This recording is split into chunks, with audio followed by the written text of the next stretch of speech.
ഈജിപ്തിലെ പിരമിഡുകൾക്ക് താഴെ ഭൂമിക്കടിയിൽ എന്തെങ്കിലും ഉണ്ടോ? പിരമിഡുകൾക്കുള്ളിൽ മമ്മിയുണ്ട്, അവയ്ക്കൊപ്പം വിലമതിക്കാനാവാത്ത അമൂല്യ വസ്തുക്കളുമുണ്ട് എന്നതൊക്കെ സത്യം തന്നെ.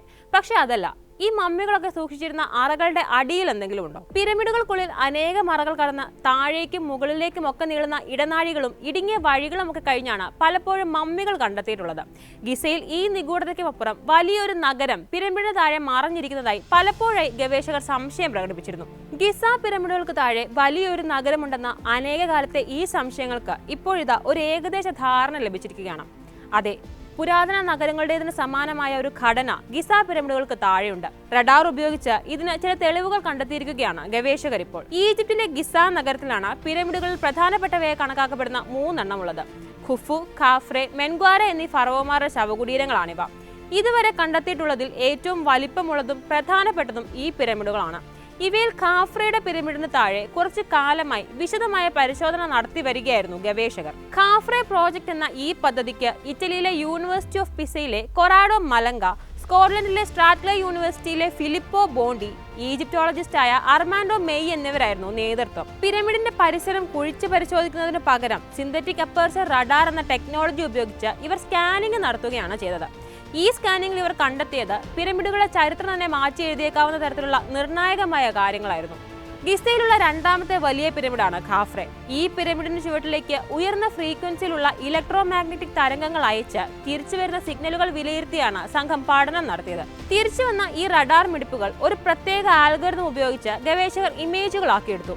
ഭൂമിയിൽ നിന്ന് 420 മൈൽ ഉയരത്തിലുള്ള സാറ്റലൈറ്റുകളാണ് ഈ സിഗ്നലുകൾ ഒപ്പിയത്. പിരമിഡിന് താഴെ എന്തെന്ന ചോദ്യത്തിന് ഞെട്ടിക്കുന്ന ഉത്തരം തന്നെ നൽകി ഈ ഇമേജുകൾ. കിണറുകൾക്കും വലിയ കിടങ്ങുകൾക്കും സമാനമായ 5 ഘടനകളാണ് ഈ ഇമേജുകളിലൂടെ ഗവേഷകർ കണ്ടെത്തിയത്.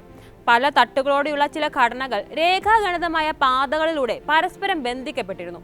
ഈ പാതകൾക്ക് താഴെ 8 വലിയ കിടങ്ങുകളാണ് ഉണ്ടായിരുന്നത്. രഹസ്യ അറകളുടേതിന് സമാനമായിരുന്നു ഈ കിടങ്ങുകൾ. പിരമിഡിന് 2000 അടി താഴ്ചയിൽ 6500 ചതുരശ്ര അടി വിസ്തീർണത്തിലായിരുന്നു ഇവ. ഇവിടെ ജനവാസമുണ്ടെന്ന് തെളിയിക്കുന്ന ചില രൂപങ്ങളുടെ സൂചനകൾ ലഭിച്ചതായി ഗവേഷകർ പറയുന്നുണ്ട്. ഖാഫ്രെ പിരമിഡിന് താഴെയാണ് റഡാർ സിഗ്നലുകൾ ലഭിച്ചതെങ്കിലും ഗിസയിലുടനീളം വ്യാപിച്ചു കിടക്കുന്ന ഒരു നഗരമാണ് കണ്ടെത്തിയതെന്നാണ് ഗവേഷകരുടെ വാദം. പുരാതന ഈജിപ്ഷ്യൻ നാഗരികതയുടെ ശേഷിപ്പുകളാണ് ഗിസയിലേത് എന്നതിനാൽ ഈ വാദം തള്ളിക്കളയാനാവില്ലെന്ന് ഡെൻവർ യൂണിവേഴ്സിറ്റിയിലെ റഡാർ വിദഗ്ധൻ ലോറൻസ് കോണിയസ് പറയുന്നു. പിരമിഡുകൾ നിർമ്മിക്കുന്നതിന് എത്രയോ വർഷങ്ങൾക്ക് മുൻപ് ജനവാസമുണ്ടായിരുന്ന നഗരമാകാം ഇതെന്നും അദ്ദേഹം കൂട്ടിച്ചേർക്കുന്നുണ്ട്. ഭൂഗർഭ അറകൾക്കും ഗുഹകൾക്കും മുകളിലായി പിരമിഡുകൾ നിർമ്മിച്ചിരുന്ന മായൻ മെസോ അമേരിക്കൻ രീതിയാണ് ഈ വാദത്തെ സാധൂകരിക്കാനായി അദ്ദേഹം ചൂണ്ടിക്കാട്ടുന്നത്.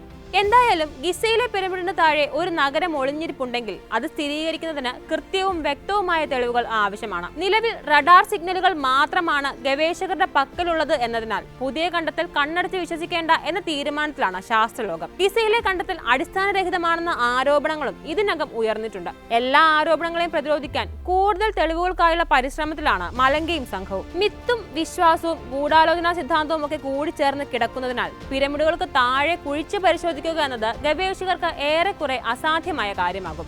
ഇതിന് ഈജിപ്ഷ്യൻ സർക്കാർ അനുമതി നൽകണം എന്നുമില്ല.